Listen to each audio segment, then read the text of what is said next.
देखिए, देखा जाए तो 8-9 साल से बीजेपी की सरकार है केंद्र में और 8 साल से केजरीवाल की सरकार है दिल्ली में। आप ये देखिए, इस झूठे मॉडल के सहारे से केजरीवाल ने पंजाब में भी सरकार बना ली है। पंजाब में केजरीवाल ने बोला कि हम नशा मुक्ति करेंगे, पानी मुफ्त देंगे, बिजली मुफ्त देंगे। इस देश में, इस प्रदेश में देखिए वो क्या पानी मुफ्त दे पा रहा है। बात करना और काम करने में दोनों में बहुत फर्क होता है। देखिए, जो मीडिया उनके स्कूल का प्रमोशन करता है, उस मीडिया को वो करोड़ों रुपए का विज्ञापन देता है। जिस मीडिया को वो करोड़ों रुपए का विज्ञापन देगा, वो इसकी बात को बोलेगा या इसको क्रिटिसाइज करेगा। हजारों सालों से इस देश के अंदर पूरा इतिहास भरा पड़ा है, पन्ने पलटने की जरूरत है। कभी भी इस देश के मुसलमानों ने दलितों के साथ कभी अत्याचार नहीं किया, कभी नहीं किए। एक जमाना ऐसा भी हुआ करता था कि हमारी बहन और बेटियों को अपने शरीर के अस्तर ढकने का भी राइट नहीं था। वो लड़ाई भी इसी मुस्लिम समाज ने लड़ करके हमें न्याय दिलाया। एक जमाना ऐसा भी था कि हमें पानी पीने का अधिकार नहीं था। जब बाबा साहब ने आंदोलन किया तो पानी पीने का अधिकार भी मुस्लिम समाज की वजह से हमें मिला।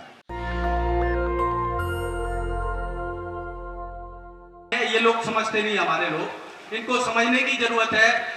जो स्कूल के मॉडल की बात करता है कि दुनिया में हमने एक स्कूल का ऐसा मॉडल प्रेजेंट किया है जिसको पूरी दुनिया सराहना करती है।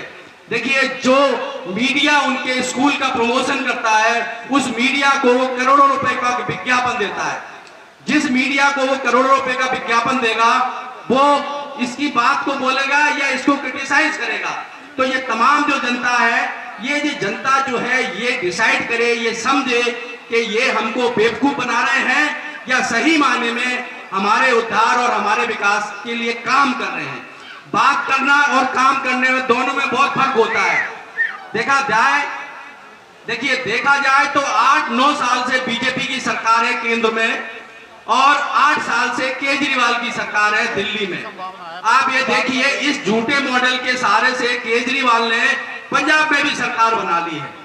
पंजाब में केजरीवाल ने बोला कि हम नशा मुक्ति करेंगे, पानी मुफ्त देंगे, बिजली मुफ्त देंगे। इस देश में, इस प्रदेश में देखिए वो क्या पानी मुफ्त दे पा रहा है, क्या वो बिजली मुफ्त दे पा रहा है। अभी हाल ही में आप देखिए, जो शिक्षा मंत्री है देश की, उसने ये एक स्पीच दी है, एक सर्कुलर किया है, एक नोटिस दिया है कि अभी से प्रदेश में जो भी फ्री और पानी बिजली दिया जा रहा था उसको बंद किया जा रहा है। देखिए लोगों, आपको पहले दाना डाला जाता है, उस दाने में आपको फंसाया जाता है और फिर आपके अधिकारों से आपको वंचित किया जाता है। जब भी इलेक्शन फिर आएगा, फिर आपको लालच दिया जाएगा। देखिए, शुद्ध पानी पीना आपका अधिकार है, शुद्ध जो है खाना खाना आपका अधिकार है, शुद्ध हवा लेना ये नेचर ने हमको दिया है, ये हमारा अधिकार है। आपका अच्छी शिक्षा व्यवस्था जो है ये हमारा मौलिक अधिकार है, अच्छी स्वास्थ्य व्यवस्था हमारा मौलिक अधिकार है, महिलाओं की सिक्योरिटी और हर एक नागरिक की सिक्योरिटी ये हमारा मौलिक अधिकार है, ये हमारा संविधान हमको देता है।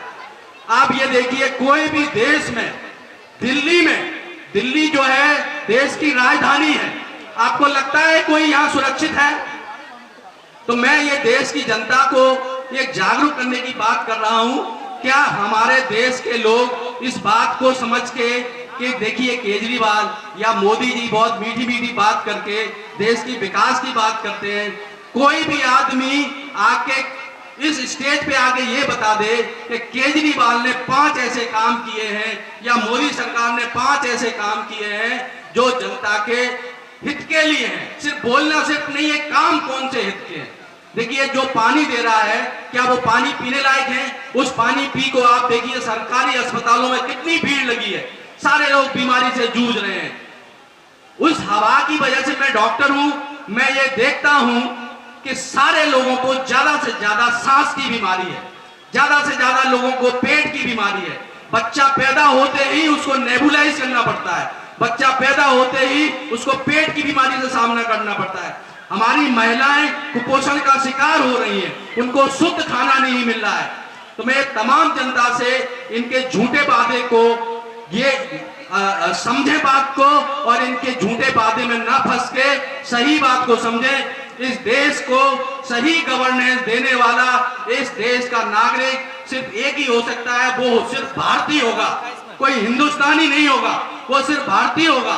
और उन भारतीयों का मतलब होता है जो देश के संविधान को मानेगा, जो देश के लोकतंत्र को मानेगा, जो देश के हर एक नागरिक को मानेगा।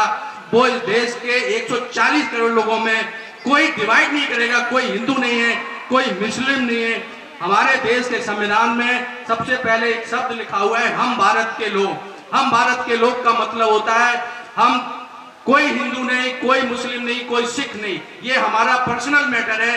हम पहले भारतीय हैं और हमारे अधिकार हैं, वो हमें सारे अधिकार, जो हमारा मौलिक अधिकार है, वो हमें अधिकार मिलने। जो देश के अंदर संविधान की हत्या हो रही है, पिछले एक हफ्ते से जो उठापटक पूरे मुल्क में नहीं बल्कि विदेशों तक उसकी गूंज जा रही है कि कोर्ट और कचहरी के करने वाले काम इस देश के गुंडे बदमाश कर रहे हैं, गोलियां चला रहे हैं सड़क पर खड़े होकर के, ऐसी सरकारों को बर्खास्त करने के लिए और ऐसे मुख्यमंत्रियों को जेल भिजवाने के लिए आज एक महत्वपूर्ण प्रस्ताव आप लोगों के बीच में पास होगा, जिसको लेकर के हम सड़क की लड़ाई लड़ने जा रहे हैं। तो ये जो महत्वपूर्ण मुद्दे हैं, ईवीएम की लड़ाई हमारे भानु प्रताप सिंह जी की अगुवाई में पूरे देश के अंदर ये लड़ाई लड़ी गई, एनआरसी सीए के आंदोलन की लड़ाई लड़ी गई, लेकिन कुछ लोग अभी भी समझ नहीं पाए।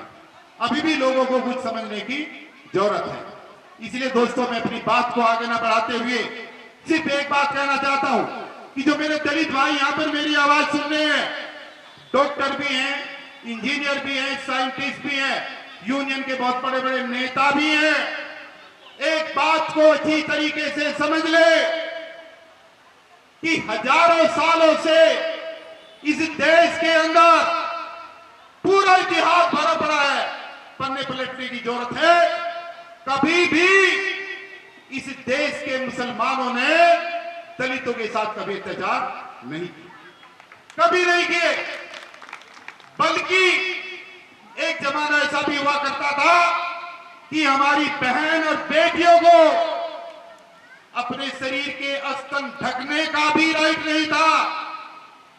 वो लड़ाई भी इसी मुस्लिम समाज ने लड़ करके हमें न्याय दिलाया। एक जमाना ऐसा भी था कि हमें पानी पीने का अधिकार नहीं था।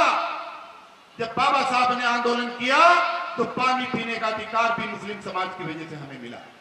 और अगर मैं ये कहूं कि मैं इंजीनियर डीसी कपिल आज सुंदर नगरी के इस प्रांगण से अगर अपनी बात रख रहा हूं, तो ये जो भी कुछ हमें मिला है, ये भारतीय संविधान की वजह से मिला है। और भारतीय संविधान की वजह से इसलिए मिला है क्योंकि भारतीय संविधान बाबा साहब ने लिखा। लेकिन दोस्तों, इस देश के 35 करोड़ दलितों को यह नहीं भूलना चाहिए कि वो आज खुले सांस के अंदर अगर हवा ले रहे हैं और अपना जीवन जी रहे हैं, तो ये संविधान बाबा साहब कभी नहीं लिख पाते अगर मुस्लिम समाज की बहनों ने और मुस्लिम समाज के भाइयों ने उनको जिता करके पार्लियामेंट में ना भेजा होगा। तो हम तो ऋणी हैं, हम तो आभारी हैं इस समाज के। और आज अगर मुस्लिम समाज के ऊपर अगर कोई भी ताकतें उंगली उठा रही हैं, तो सारे देश के दलितों का ये फर्ज बैठ जाता है कि चट्टान की तरह अपने मुस्लिम भाइयों के सामने खड़े हो जाओ कि अगर गोली लगेगी तो पहली गोली दलितों को लगेगी, उसके बाद में गोली मुस्लिम भाइयों को, बहनों को लगने देगी। आज उस एहसास की जरूरत है। इसीलिए ये ईद मिलन समारोह और ये बाबा साहब का जो जयंती समारोह है, इकट्ठा और कंबाइंड हमने यहाँ पर आगे की रणनीति को तैयार करने के लिए रखा।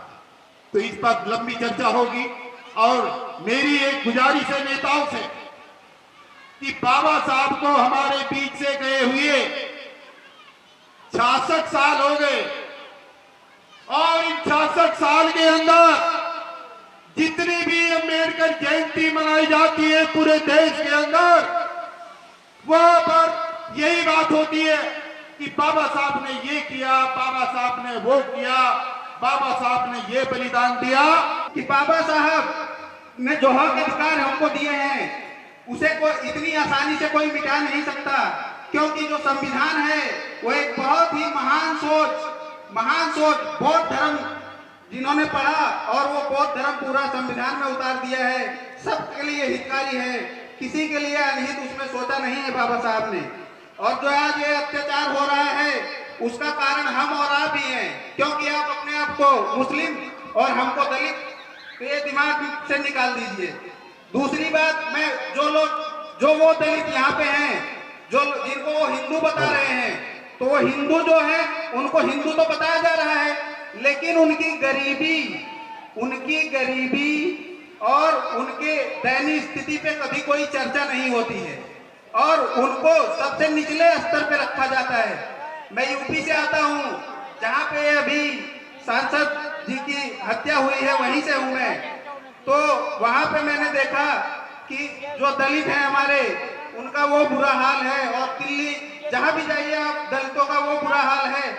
तो दलितों का यूज सिर्फ लड़ाने में किया जा रहा है, मुस्लिम के खिलाफ खड़ा कर दिया जाता है, लड़ाने के लिए यूज हो रहा है।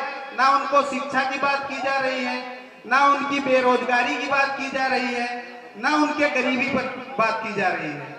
तो ये सरकार जो है ये सिर्फ लड़ाने का काम कर रही है। इस चीज को हम लोगों को बखूबी समझना होगा, और सभी जितने भी लोग हैं, मैं यही कहूंगा कि अपने बच्चों को आप अच्छे तरीके से समझाइए कि हमें किसी लड़ाई में शामिल नहीं होना है, क्योंकि इसी चीज का वो लोग फायदा उठाते हैं और लड़ाने का काम करते हैं। आज तक बताइए किसी न्यूज चैनल ने ये दिखाया है कि गरीबी पे कोई बात हुई है, दलितों की या मुस्लिमों की हुई है बात? आप लोग बताइए। तो हमको, मैं ज्यादा नहीं बोलूंगा क्योंकि और लोग भी बोलने वाले हैं यहाँ पर, तो सबको अपना विचार रखने की आजादी है यहाँ पे। तो मैं सबसे पहले एक बात बोलूंगा कि जय भीम का नारा हम सबका है, दलितों का अकेले का नहीं है। जय भीम का मतलब एक ताकत है, संवैधानिक ताकत है, और संविधान सबका है। आज जितना हमारा है उतना आपका भी है। तो इसलिए जोरदार नारा एक बार लगाएंगे, जय भीम। जोरदार नारा, जय भीम, जय भीम। साथियों, ये नारा वो नारा है जो एक अंदर से ताकत देता है और संविधान की रक्षा करने की ताकत देता है। तो हम सबको मिलकर संविधान की रक्षा करनी होगी, और नहीं तो हम सब मलियामेट हो जाएंगे। बात आप समझ लीजिए। नेशनल दस्तक की आपसे गुजारिश है कि अगर इसको बचाना चाहते हैं तो नेशनल दस्तक को सब्सक्राइब करने के लिए रेड कलर के सब्सक्राइब बटन को दबाएं, फिर बेल आइकन की घंटी दबाएं। नेशनल दस्तक को बचाने के लिए बहुत जरूरी है कि हर खबर को शेयर करें, लाइक करें, कमेंट जरूर करें।